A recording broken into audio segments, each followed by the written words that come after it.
22/11/2024। আমি চলছি মা বল্লা কালী মন্দির। তো র্যাপিডো বুক করলাম এখান থেকে, বিধান মার্কেট থেকে জংশন, যার ভাড়া 25 টাকা। তো বেরিয়ে পড়লাম র্যাপিডো করে জংশনের উদ্দেশ্যে। তো পৌঁছে গেলাম জংশন, ঘড়িতে বাজে 9:50। আমার দাদা এবং তার গ্রুপ আস্তে আস্তে আরও কিছু সময় বাকি আছে। তো ফাঁকে একটুখানি মোমো খেয়ে নিলাম, কিন্তু খুবই দুঃখের বিষয়, চাউমিন না খেয়ে খেলাম মোমো। ভাবলাম স্যুপ পাবো, কিন্তু পোড়া কপাল আমার, স্যুপ দিল না। আর তাই হলো, স্যাক্রিফাইস করলাম, স্যুপ বলে স্যুপ শেষ, চলো যাই বললাতে। আবার 1 বছর পরে যাচ্ছি মার দর্শন করতে। গত বছর গেছিলাম, বাট ভিডিও তো করেছিলাম ব্লগ বানানোর জন্য, কিন্তু দুঃখের বিষয় আসার পরে একটা পিকনিকে গেছিলাম। তো পিকনিকে গিয়ে ওখানটায় আমার মোবাইল জলে ডুবে যায় এবং সম্পূর্ণ ডাটা ভিডিও সব ডিলিট, নষ্ট হয়ে যায়, মোবাইল খারাপ হয়ে যায়, যার জন্য গত বছর ব্লগ বানাতে পারিনি। তো চলো এবার অপেক্ষা হোক আমার বাকি সদস্যদের আসার জন্য, এবং তারা আসলে যাত্রা আমরা শুরু করব। ইভেন আমি নিজেও জানি না বাস কোনটা, এবং তারা আসলেই বাসটা জানা যাবে কোন বাসে যেতে হবে। যদিও আমাকে অল্পটুকু বলেছে ওম ট্রাভেলস থেকে বাস বুক করেছে। তো তথাপি আসুক ওরা, তারপরে যাই একসাথে। তো আমার দাদারা চলে এসছে, এই যে দেখো। জয় মা বল্লা, জয় মা বল্লা। আমাদের বাস চলে এসছে, গ্রুপ চলে এসছে, আমরা এখন বাসে উঠবো। ওম দিয়া বাসের নাম। এই হলো আমাদের বাস। অনেক কষ্টে বেচারা সিট খুঁজে পেয়েছে, মানে সিট নাম্বার আমাদের 13, 14, 15 বসাই দিয়েছিল কোথায়, 29, 30 ঠিকই, 29, 30, 31 বসাই দিয়েছিল। এখনই গণধোলাই চলতো। এই হলো আমাদের বাসের ভিতরটা। এই উপরে স্লিপার, নিচে সিট। তো এখানে 2 জন, অ্যান্ড আমি আর কিশোরদা হয়ে গেলাম এই সিটে। এটা হলো আমাদের সিট। গাড়ি ছাড়তে দেরি আছে, গাড়ি এখন পুরোই ফাঁকা, এখনো ভর্তি হয়নি, বাট আমি বসে পড়ছি সিট দখল করে, কারণ কি আমাকে উইন্ডো লাগবে, এই জন্য উইন্ডো সাইড সবার আগে বাইক অফ যা। ওইটে বাজে 10:45, আমাদের বাস শিলিগুড়ি জংশন থেকে ছেড়ে দিল। মা বল্লার উদ্দেশ্যে আমরা বেরিয়ে পড়লাম। তো একসাথে বলো জয় মা বল্লা। সুকুমার দা জয় মা বল্লা।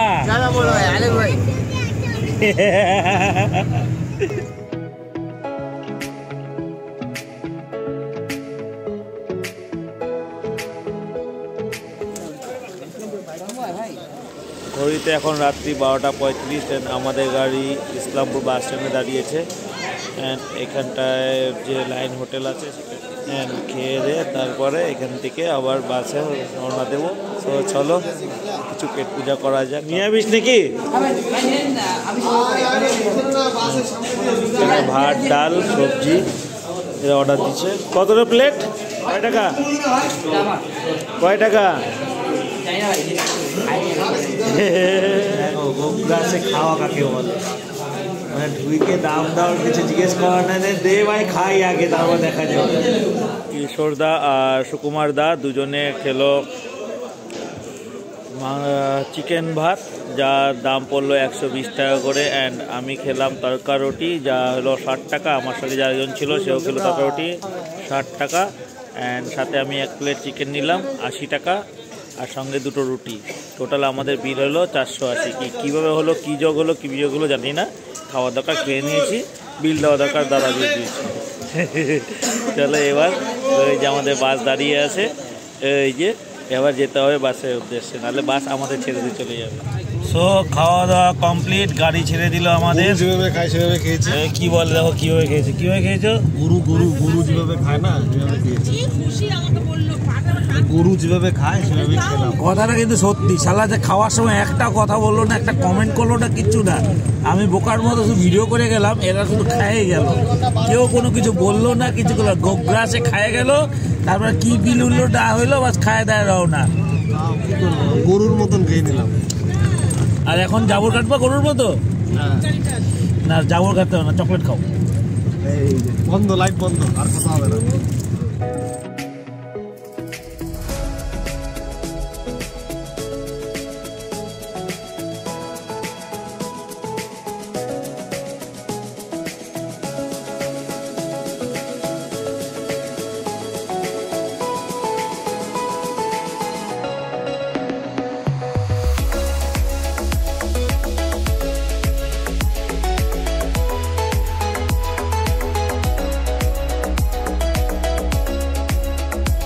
সো ঘড়িতে বাজে 5:10 অ্যান্ড আমরা নেমে পড়লাম গঙ্গারামপুর বাস স্ট্যান্ড মেন রোডের উপরে।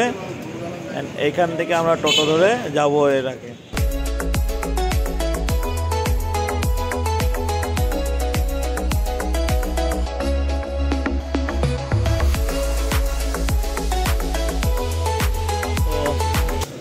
নেমে এখন সবার আগে বাঙালির খোঁজ, চায়ের খোঁজ। চা খাবো তারপর বেরোবো। তো দাদা এখানে দাঁড়ালেন, কি করবেন? চা খাবেন? আমি কি চা খাবো না? খাবো না আমরা চা? সকাল সকাল মাটির ভাড়ের চা, আহ কি সুন্দর, আহ অমৃত। খেলাম মাটি ভাড়ের চা, 1 কাপ 10 টাকা, অ্যান্ড সাথে খেলাম হলো বিস্কুট 5 টাকা করে, টোটাল একজনে 15 টাকা করে বিল। শেষ হলো আমাদের চা পর্ব, অ্যান্ড এখন হচ্ছে আমাদের টই টই পর্ব।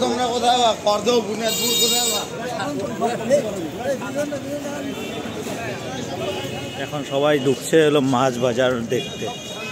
এটা হলো মাছের অকশন।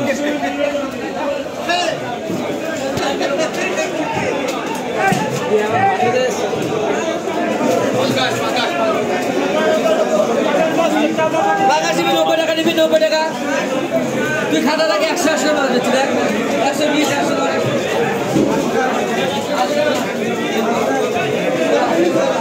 দেখলেন এই ভোরবেলা কি ভিড় অকশনে। এত সকাল সকাল ব্যবসায়ীরা চলে এসছে মাছ নিতে।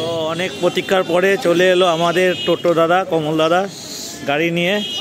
এই দেখ কমলদার মুখে স্মাইল দেখো, কমলেশদার মুখে স্মাইল দেখো, একদম সকাল সকাল স্মাইল। তো কমলেশদার গাড়িতে আমরা চলে এলাম হোটেলে। এই যে আমাদের হোটেল।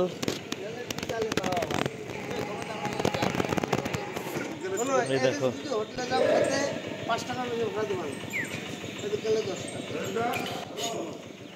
এইখানে 5 টাকা টোটো ভাড়া, চিন্তা করা যায় বস। আমাদের ঘরে 10 টাকা নিচে টোটো ভাড়া নেই।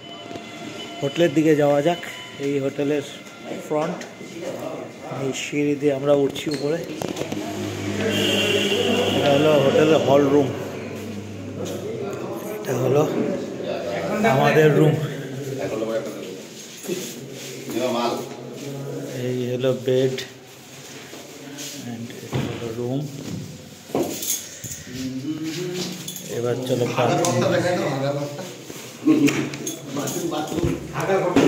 বাথরুম।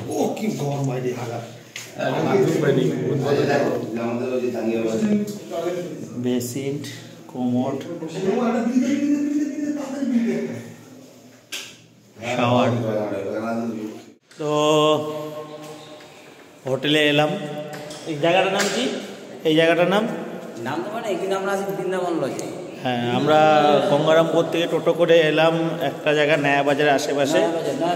অ্যান্ড সেখানে বৃন্দাবন লজে আছি। অ্যান্ড এখন আমরা ফ্রেশ ট্রেশ হলাম, স্নান টান করে, আর এখন যাচ্ছি হলো চা খেতে। মানে এটা হলো সেকেন্ড টাইম আমাদের চার পর্ব চলবে। বৃন্দাবন লজ, তার ঠিক অপোজিটে গ্রাম্য পরিবেশে চায়ের দোকান। আমাদের কিশোরবাবু চা খেতে চলে এসছে। পাশে সামনে পূর্ণবাবা নদী, যে নদীতে 4 সদাগর নৌকা নিয়ে ব্যবসা করতে যেত, ওই সামনে পূর্ণবাবা নদী। সদাগর যেই নদীতে ব্যবসা বাণিজ্য করতো সেই নদী আমরা দেখতে চলছি। যদিও নদীটা আগের মতো অবস্থাতে নেই, নদীটা এখন খুবই সংকীর্ণ হয়েছে, তবুও স্মৃতিটা বয়ে চলে সবসময়। ইতিহাস, তার স্মৃতি বয়ে চলে। চলো নদীটা একটু দেখা যাক। এটা হলো শ্মশান। এখানে এখনও লাকড়ি দিয়ে শবদাহ করা হয়। এই সেই পূর্ণবাগান নদী, যে এখন সম্পূর্ণ বিলীন হতে চলছে। কেউ বলবে এই নদী দেখে যে একসময় এই নদীতে যে বড় বড় নৌকা চলতো। ইতিহাস তার প্রত্যেকটা চিহ্ন রেখে যায় এইভাবেই, বিলীন হতে হতে কিছু অংশ থেকে যায়, যা তার ঐতিহাসিক ঘটনাগুলোকে সাক্ষী রেখে যায়। সেরকমই একটা এই পূর্ণবাগা নদী। এই নদী দর্শনের পরে এখন আমরা চলছি আবার সেই চায়ের দোকানে বাকিরা সবাই অপেক্ষা করছে আমাদের জন্য চায়ের দোকানে, গিয়ে অল্প স্বল্প চা টা খাই। এই সেকেন্ড পর্ব চা চলছে। ভাই মার্কেটে স্বাধীন চা দিই ভাই, এখানে চা দিতে হচ্ছে না। প্রথমে খেলাম ভোর 5:30টায় চা গঙ্গারামপুরে, আর এখন আমার হোটেলের পাশে নয়া বাজারের পাশে আমি এখন সেকেন্ড চা চুমুক দিতে চলছি। মাইন্ড ফ্রেশ করতে হবে বস, চাটা অতি প্রয়োজনীয়, বাঙালি একটা আবেগ আছে এই চায়ের প্রতি।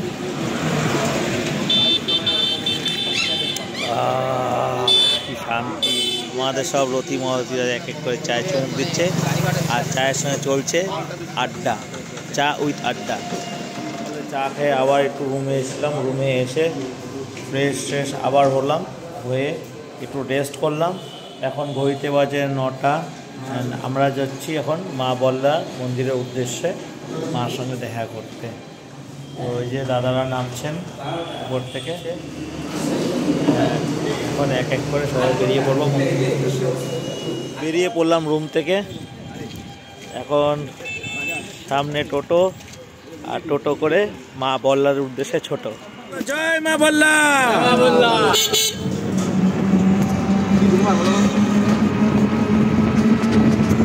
এটা হলো গঙ্গারামপুর বাস স্ট্যান্ড, এখান থেকে আমরা বাসে করে যাব মা বল্লা মন্দিরের উদ্দেশ্যে। আমাদের হোটেল থেকে বাস স্ট্যান্ড গঙ্গারামপুর বাস স্ট্যান্ডে ভাড়া নিল পার হেড 15 টাকা করে। গাড়ি সব সিট বুক, আর সিট না পেয়ে বসে কোথায় দেখো,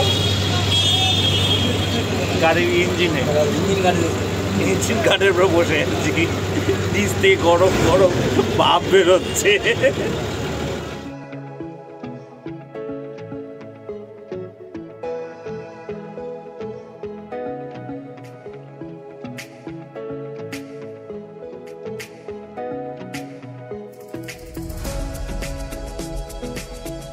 বাস থেকে নেমে পড়লাম বল্লাতে, অ্যান্ড এখান থেকে পদযাত্রা মন্দির অবধি।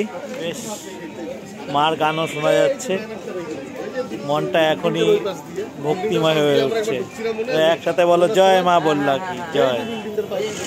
চলছি ব্যারিকেডের মাঝখান দিয়ে, দুপাশে দুটো ব্যারিকেড মন্দিরে যাওয়ার জন্য, অ্যান্ড মাঝখান দিয়ে রাস্তা গাড়ি যাওয়ার জন্য ব্যবস্থা খুব সুন্দর করেছে।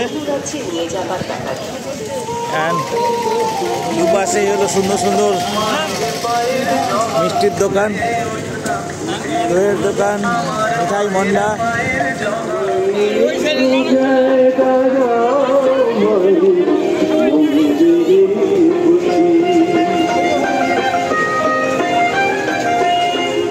নমস্কার। বল্লা ঈশ্বরী শ্রী রক্ষাকালী মাতা পুজো কমিটির পক্ষ থেকে আগত সকল দর্শনার্থীদের জানাই আন্তরিক শুভেচ্ছা এবং অভিনন্দন। বল্লা বহু প্রাচীন গ্রাম,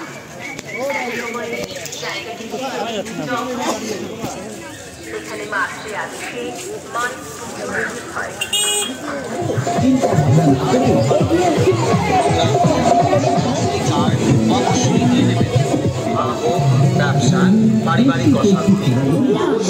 এই মায়ের পুজোতে বিশুদ্ধ নিরামিষ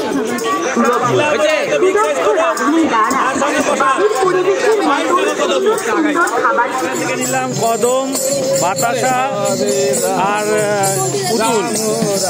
কদম, বাতাসা, পুতুল তিনটে জিনিস এখান থেকে নিলাম, মিক্সিং করে। এখানে কেজি হলো 80 টাকা কেজি, বাড়ির জন্য নিলাম। অ্যান্ড এটাই পূজার মেন প্রসাদ, এই মা বল্লা। এটা মার মন্দিরে ছুঁয়ে বাড়িতে নিয়ে যাব।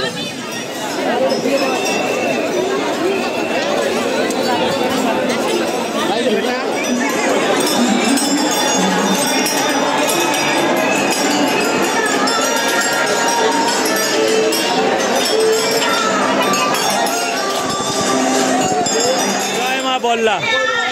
তো পূজা কমপ্লিট হলো, মাকে দর্শন করলাম ভিড়ের মধ্যে যেভাবে পারলাম, 10-এর মাঝে 10-এর মতো করে। অ্যান্ড এখন চলছি কিছু পেট পূজা করতে। মার পূজা হলো, এবার চলবে পেট পূজা। জয় মা বল্লা। এই দেখো না চলছে বনভোজ। বনভোজ কি দিয়ে কিরে হচ্ছে? বনভোজ কি কি দিয়ে করছো?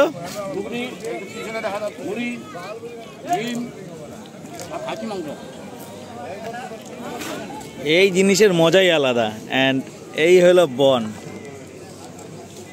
এই হলো বন, আর তার মাঝে এইখানটা হচ্ছিল ভোজ, দুটো মিলে বনভোজ। দেখো মুড়ি খাওয়ার চটকি। সেই পুকুর, যেই পুকুরে আগামী সোমবার মাকে নিরঞ্জন করা হবে। এই পুকুরেই প্রত্যেক বছর মার নিরঞ্জন হয়।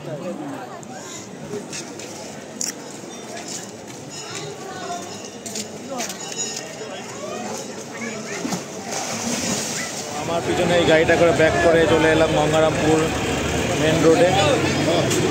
এখান থেকে হোটেলে কিছু খাওয়া দাওয়া করবো, তারপর যাবো হোটেলে। ঘুরতে চলে আসলাম ভাতের খোঁজে, কিন্তু পেয়ে গেলাম লবণের খোঁজ। হোটেলের নাম লবণ হোটেল।